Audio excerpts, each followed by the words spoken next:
Hello everyone, welcome back. Today let me show you some of the new features in the upcoming patch of Spaceship Idle. The first is a quality of life improvement. When you color a spaceship module,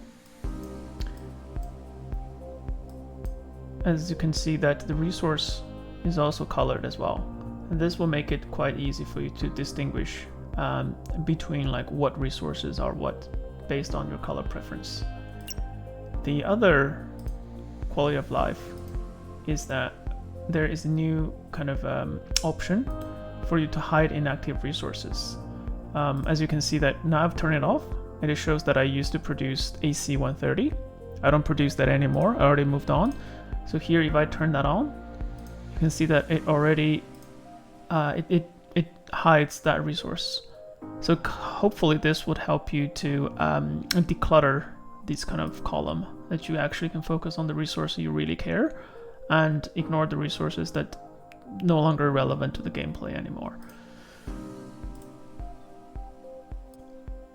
Another improvement is in the battle interface. Let's try a practice battle.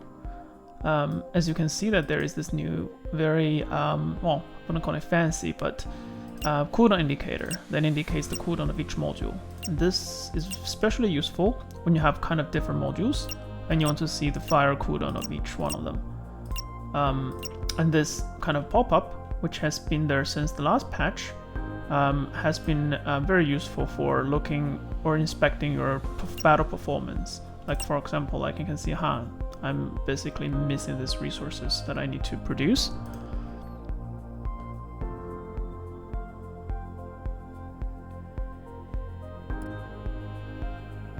And you can also see these indicators even outside of the battle.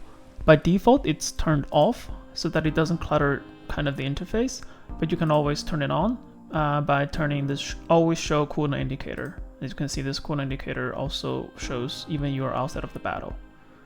Another option here is that if you don't like this kind of spinner style indicator, you can also use a linear style, which is like this. And this also kind of is effective in the battle as well.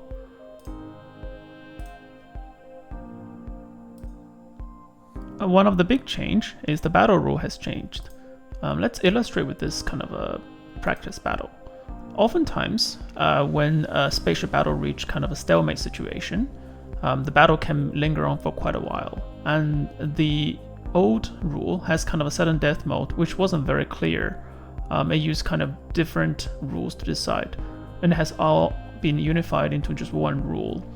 So if a ship, either side of the ship, hasn't fired any projectile for 10 seconds, that ship will take sudden death damage. The sudden death damage increases as the time goes by. As we can see that in this situation, the ship hasn't fired any projectile for a while, so it will enter kind of a sudden death first. As you can see here, and also this ship also stopped firing, but it's a bit later, so this will enter the sudden death a bit later than this one, and it will take damage as time goes by. The damage grows like I think it's n square, n is the time since the sudden death started.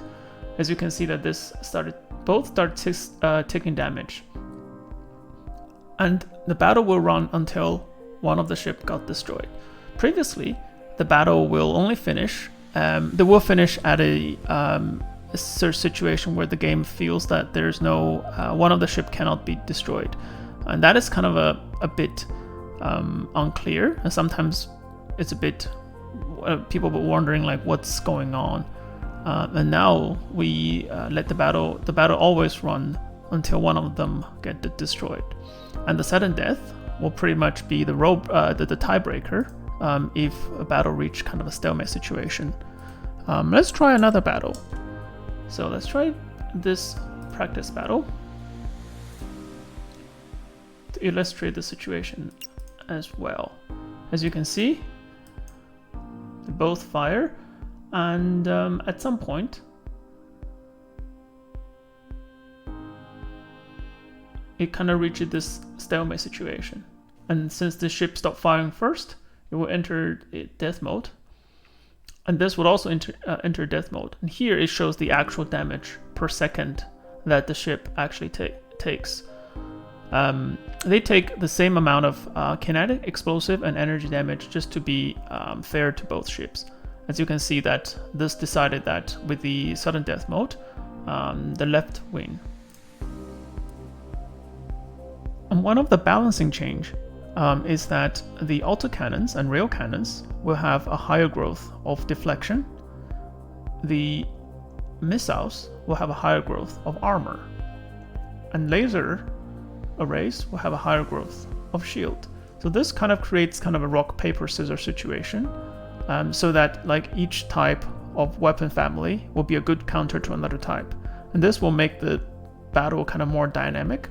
And so that like so you can actually build a special counter. Of course, their abilities does have different counter as well, but the weapon types would also have kind of a intrinsic counter towards another weapon type. And that's most of the highlights of the patch 0.4. As the Steam Next Fest has ended, the demo will still be available. It will be available and also constantly updated until the game has released. So think of it as an open playtest. And if you are interested to be part of the journey to help shape the development of the game, you can join the Discord channel, leave your feedback in the in-game chat or on the Steam forum. Thank you, and see you next time.